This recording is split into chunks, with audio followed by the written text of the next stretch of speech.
Hey guys, it's JJ. Welcome back to the Lions franchise. Today we're gonna talk some stats, player stats, team stats, awards, Pro Bowl, and at the end we're gonna do a roster evaluation. Now for passing, Matt Stafford is kinda the middle of the pack for passing yardage. He has 4,131 yards and he has 39 touchdowns and 15 picks. His completion percentage is way down, and I think his yards per average is as well, so that's not great. Kerryon Johnson. Rushing was really tough this year. We lost Ron Leary in the offseason, and our rushing success was terrible. And if you're behind in all the games, you have to throw the ball, so we didn't run a whole lot. But Johnson had an okay season at the end. DeAndre Swift was 540 and 4 scores. It's okay, but his average has to go up. That being said, he still has 1,000 yards from scrimmage. Ty Johnson, 17 attempts, 68 yards. I'm pretty happy with his game at the end against the Buccaneers.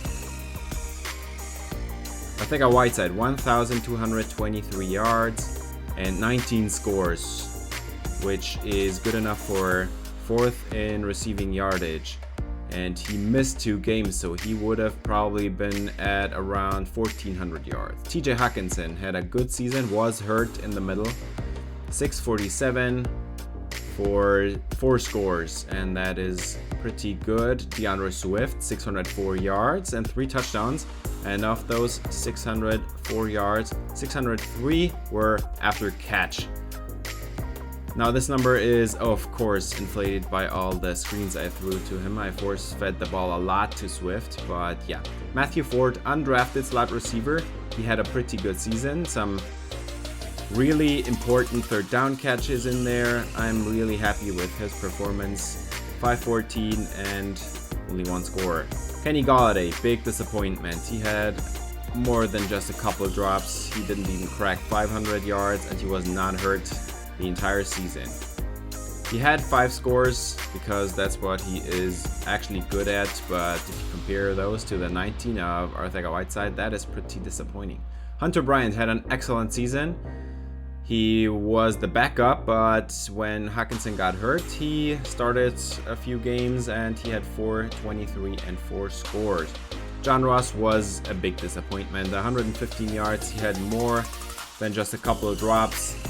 And I'm not gonna re-sign him, especially not for the deal he is looking for. And then we'll look at blocking.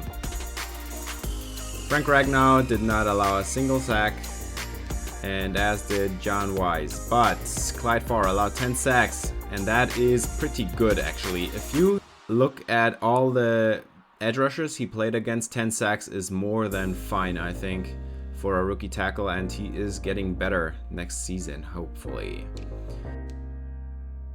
Jahlani Tavai leads the league in tackles, 174, and that is by far the most in the entire league, and he is in the running for some awards. Luke Wagner, he has 136, which is good for 3rd most in the entire league behind Tavai and Isaiah Simmons.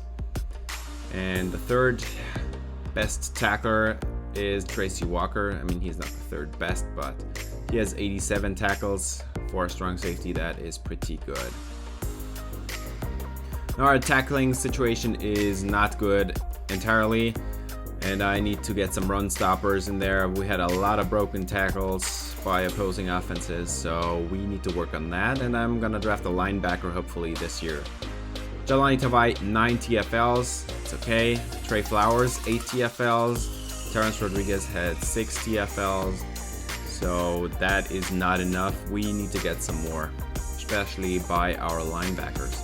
For sacks, it's the surprise of the season. Terrence Rodriguez had 14 sacks. And even if you count out all the screen setups he destroyed, he would still have probably 8 sacks, which is very good for a rookie defensive tackle.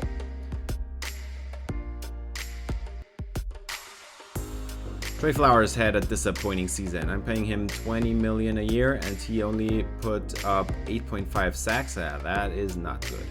Carlos Jefferson, he got going at the end. He got himself 7 sacks, and he was overshadowed by Rodriguez, of course, but Jefferson had a good season nonetheless, and he was pretty raw coming out of college, so I am fine with 7 sacks to start with. Julian Okwara, 4.5 sacks. He had to split snaps with Austin Bryant, and for that I think 4.5 sacks is okay. Luke Wagner on blitzes had 3.5 sacks as well. That is pretty good. He has some speed rushing ability, and he was okay doing that. Romeo Okwara, 2.5 sacks is good considering his limited snap count. For offense, the Lions are bottom 10 in the league. That is not good for total offensive yardage. We need to work on that. That regressed from last year, so I hope to get that up again. For passing yardage, the Lions are kinda middle of the road, but a little bit below average. We need to get that up, and Stafford was a problem. He had some inaccuracies and he needs to work on that. I am curious as to how regression will work on him, but rushing offense, second to last in the league. That is terrible. We are top 10 in points per game, which is okay, I think, considering that we had to play from behind a lot of the season and throw a lot. That is okay, I think. First downs, we regress a lot. We have only 255. That is the bottom 5 of the league, I think. Now for the defense, passing yardage allowed. That is worst for the Lions. That is not good. We did not get some pass rush in the first about 7, 8, 9 games. That was terrible. They threw all over us. And then at the end, Joe Burrow in week 16, 568. Oh man, that game was terrible. For rushing defense, the Lions are top 10 in this league, so that is okay, but it still can get better. We have some good D-liners now. They have developed nicely over the course of the season, and there is the most worrying stat of all of them. Points allowed, 490. That is worst in the entire league. Our defense needs to get it together. QB sacks, we are top 5. I love it. Our QB sack situation, our defensive line situation is great. We maybe might be considering a top edge rusher if we have the luxury of picking one. But the biggest problem with that is we forced more than a handful of fumbles and none of them were recovered by us. So no turnovers through forced fumbles. For interceptions, there were 14, 4 of which were by Justin Coleman, 3 by Tavai, and 3 by Luke Wagner, and then a couple for Okuda, and I think a couple for Oruwariye. But let's look at red zone efficiency. We had the most efficient red zone offense in the entire league. I really made it a point of not throwing picks all the time in the red zone, so I'm pretty happy with that. That being said, we have the worst red zone defense, also at 94%. So if an opposing offense gets into our red zone, it's basically over.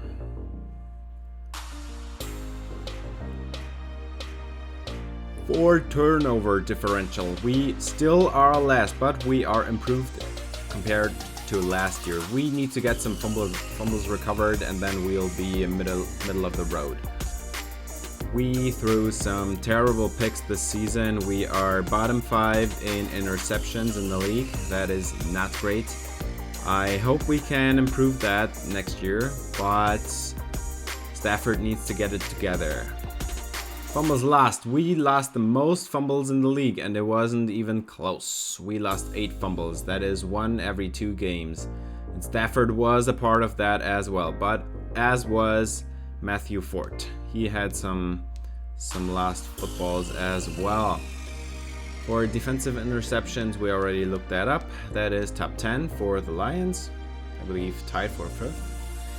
And we had some success picking off the quarterbacks in the opposing backfield, but we did not recover any fumbles. Now we'll look at the playoffs. The Jacksonville Jaguars, who got in at the last second, lose to the Colts. The Ravens upset the Buffalo Bills 42-37. The Bengals, who threw all over our defense, they move on to the divisional round over the Kansas City Chiefs, and they even won over the Colts. In the other game, the Baltimore Ravens upset the 1-seed Browns. Browns go 1 and done, and in the AFC Championship game, it's the Baltimore Ravens with a touchdown more, and that leads them to the Super Bowl. In the NFC, the 2-seed Rams move on against their NFC West rivals, the 49ers. The Bears destroy the Dallas Cowboys run game. 10-7 ends this game, and the Bucks move on. They beat the Green Bay Packers by 3 scores, but then lost in overtime to the LA Rams, who move on to the NFC Championship. In the other divisional game, it's the Saints, the 1-seed Saints, that beat the Chicago Bears. So in the NFC Championship game, it was the Saints and the Rams got this done by 2 scores. So the Super Bowl will be the Baltimore Ravens against the LA Rams. Now we'll talk about some of the Pro Bowl awards, and for quarterback 1 in the NFC, that was Peter Windham, the rookie quarterback of the Saints. Arcega-Whiteside got wide receiver 1, so he was one player that the Lions got into the Pro Bowl. Of course, we did not get any O-liners in the Pro Bowl, but I mean, that is expected to happen. For the D-line, Trey Flowers did not make it. He did not have enough sacks, but Terrence Rodriguez did as defensive tackle 2, so that is pretty nice, and that gives him an upgrade. Looking further down the list, Jahlani Tavai was disregarded. He did not make the Pro Bowl, but despite having the most tackles in the league, and not even close. For secondary, we don't have any as well, and Matt Prater made it as a kicker. Now let's go to the awards. MVP of this season is Baker Mayfield of the 14-2 Browns. Ryan Tannehill comes in 2nd, and Jacoby Brissett in 3rd. For Coach of the Year, it's Kevin Stefanski of the Browns, but let's look at the AFC awards. Defensive Player of the Year is Baker Mayfield. Defensive Player of the Year was a linebacker by the Titans. And for rookies, Pearman made it despite being hurt half the season. And there is a lot of these receivers from the last draft class. Andrew Hills, Deontay Bryant, Carl McLeod, Carl Henry is a running back, Jamel McLean, Glenn Dawson. A lot of rookie receivers, but it was won by a quarterback. For the defense, Josh Green and Morgan Pemberton lead it off. Daniel Flott, someone I considered to draft, made it. And at 9, it was Keenan Allen from the Bengals. Now, these awards don't really mean a lot to us. We play in the NFC, but I'll just show him to you anyway. J.J. Watt, best D-liner. For linebackers, Von Miller and Stephon Gilmore. And for kickers, Josh Lambo. In the NFC, Offensive Player of the Year, rookie quarterback Peter Windham wins Offensive Player of the Year. For Defensive Player of the Year, no big surprise, it's Aaron Donald. And in 4th, it's Jahlani Tavai. He had about 180 tackles, so that is well earned, I think, and 3 picks. For Rookie of the Year, of course, Peter Windham, but rookie receiver Darian Taylor for the Packers came in 2nd. 3rd, Taj Redmond, the receiver the Falcons drafted. In fourth, Connor Robbins, the receiver the Eagles drafted after I traded with them. And there were some other receivers and running backs. And at 9 came in Matthew Fort. For Defensive Rookie of the Year, it's Luke Wagner. He was the front runner. He had 136 tackles, I think, and that got him D-Roy.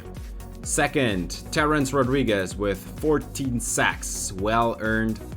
At 3, it's Anton Foster, the cornerback the Giants took. He was one of the 3 top corners in the last draft class. And in 4th came Carlos Jefferson. He had 7 sacks, but he's gonna be really good next year after all those upgrades he got at the end of the season. There are some more players down the line, and in 10th, it's Addison Wheaton, our cornerback we drafted last year. He was playing free safety, and that was not his strong suit, but nonetheless, I let him play there because we didn't have a free safety. Best wide receiver in the NFC, it's Arcega-Whiteside, and that was probably not by a close margin because he had 19 touchdowns in 14 games. That was an absurdly high number. No O-liners, no surprise here for the Lions. For the D-line, we got Aaron Donald at the top, Fletcher Cox, DeMarcus Lawrence, Daniel Hunter, and Terrence Rodriguez came in 5th. Terrence Rodriguez had a really good rookie year, and I look forward to next year.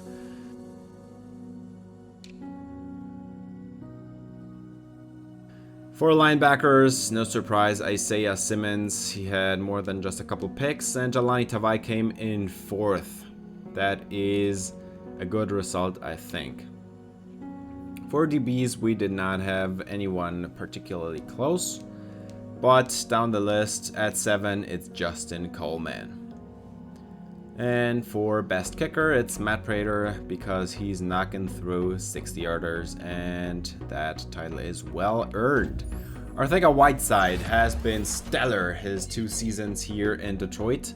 +2 deep route, +2 medium route, +1 short route, and +1 release. Great upgrade right here. He has 2 more upgrades. We will put all of them in route runner, and he gets even more medium and deep and short route running right here. That is a great upgrade as well, and this is how his ratings look like right now. He has almost maxed out spec catch, catch traffic, and catching. Terrence Rodriguez gets an upgrade as well, just 1 +3 block shedding. That is a pretty nice upgrade as well. That was a weakness of him, the run defense, but it's getting there, and 76 +1 morale is pretty good. Luke Wagner, the D-Roy, he gets 3 upgrades. We're gonna put all of them into pass coverage, and he gets a rather weak upgrade for the first time. For the second time, it's gonna be an okay upgrade, I would say. And 1 more upgrade that makes him a 71 overall, and that one is really weak. But awareness is important to get up, and he is getting there. He has 79 zone coverage now, and his man coverage I think is a 70, so that is pretty good. Now let's talk roster. Matt Stafford, he has been more inconsistent this season than last season, and I am scared of the regression. How hard is it gonna hit him? And there is a probability that he retires, you know? So let's worry about that. Backfield is good. I love our running back situation. It is great. Kenny Golladay, he performed poorly, and I benched him twice. He is gonna be on the trade block. Arcega-Whiteside got superstar X Factor, and he looks to take over the #1 receiver spot next year. After that is John Ross, and I'm not gonna resign him. There is Matthew Ford. He's gonna be coming back, still the slot receiver. We have Tyrone Shepard, Quintus Cephas, Omar Bayless, but we need a new fullback. Bodden is not cutting it, and I am Not gonna re-sign him, so we're gonna draft a new fullback. For tackles, Taylor Decker, he played okay, but if there is a stellar tackle in free agency, Decker is gonna be gone. Osmili is not gonna be re-signed, so we'll look at a replacement there. Ragnow was good. John Wise, not sure yet, but he's probably gonna be starting next year too. And Clyde Farr had a pretty good rookie season. He is fine. Tight end situation is perfect. TJ Hawkinson and Hunter Bryant. That's the perfect running back combo, I think. Let's go to the defense. Austin Bryant has been a pretty big disappointment. He was not playing up to expectations, and I'm gonna move on from him. He had only 1 sack this entire season. Julian Okwara, he had 4.5 sacks. He played a lot better. But if I can get one of these premium edge rushers in the draft, I probably will draft them. And then we have a pretty good O-line. Jefferson, Rodriguez, Flowers, and maybe a 4th really good edge rusher. We don't have to talk a lot about Terrence Rodriguez. His play was stellar, 14 sacks.